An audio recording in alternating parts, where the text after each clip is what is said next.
Long, long ago, on a cold, bleak Christmas Eve, a grumpy old man named Ebenezer Scrooge sat busy in his office counting out his money and keeping close watch on his clerk, Bob Cratchit, through the open door. Now, Scrooge was such a mean man, he couldn't share the joy and spirit of giving, which everyone around him felt at Christmas time. And when his nephew came by to wish him a Merry Christmas, all Scrooge could say was, "Ah, humbug!" And he refused the young man's warm invitation to Christmas dinner. When it grew dark on that frosty Christmas Eve, old Scrooge went home to his empty and gloomy house and locked himself in.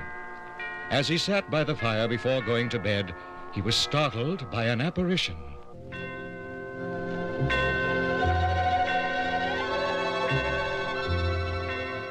Ah, humbug! I'm seeing things.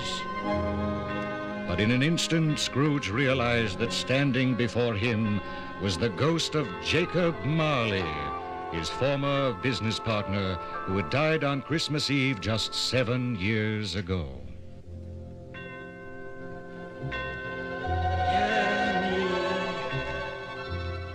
Hear me, Ebenezer Scrooge.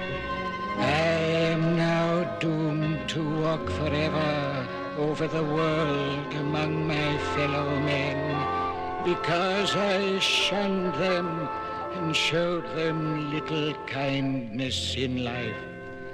But I have come to warn you that you still have a chance to become a good man. At the stroke of one, on the next 3 nights, you will be visited by 3 spirits. Heed these, gentle spirit Scrooge, and you still will have a chance. Heed them well, heed them, heed them.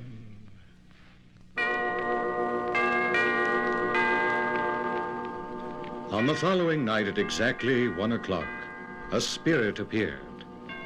I am the spirit of Christmas past. Come with me and see yourself as a child and younger man. Scrooge saw how selfish he'd been toward all his loved ones in his youth, how he had cared for nothing but riches, and how he had grown more and more greedy with age.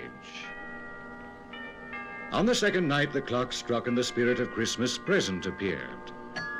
Come with me, Scrooge, to the humble home of your clerk, Bob Cratchit. It was a cheerful sight to see the Cratchit family at their Christmas dinner. Bob and his 4 children cried out in delight as Mrs. Cratchit brought in the steaming plum pudding with holly stuck on top. But most of all, old Scrooge, standing invisible with the spirit, noticed Tiny Tim, who wore braces and carried a crutch, and sat close to his father's side. After dinner, Bob Cratchit proposed a toast to Mr. Scrooge, but Mrs. Cratchit said, "Oh, who would want to drink the health of such a horrible, stingy old man as Mr. Scrooge?" But this was Christmas, and so they all drank a toast. And Tiny Tim said, "God bless us, everyone." but old Scrooge saw their faces look glum for the first time at the thought of wishing him a Merry Christmas. At the stroke of 1 on the 3rd night, the spirit of Christmas yet to come appeared and bade Ebenezer Scrooge, Walk with me through the city. See the changes in the shops and shopkeepers. Listen, they're talking about you, about mean, bitter old Scratch who has just died. When Scrooge realized they were talking about him, he cried, No, take me somewhere else. Next, the spirit led him to Bob Cratchit's house, and Scrooge saw the empty chair that poor little Tiny Tim had sat in. Tell me, gentle spirit, are these the shadows of things that will really happen, or are they things that only may happen? The spirit was silent. Good spirit, I've learned a lesson. I see now that I may find happiness only by kindness to others. You have my word. I'll honor Christmas in my heart and try to keep it all the year.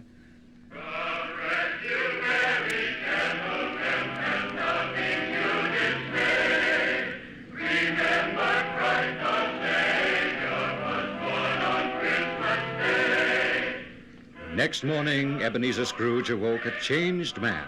He jumped out of bed, quickly dressed in his best clothes, stopped at the poulterer's to send the Cratchit family a huge turkey.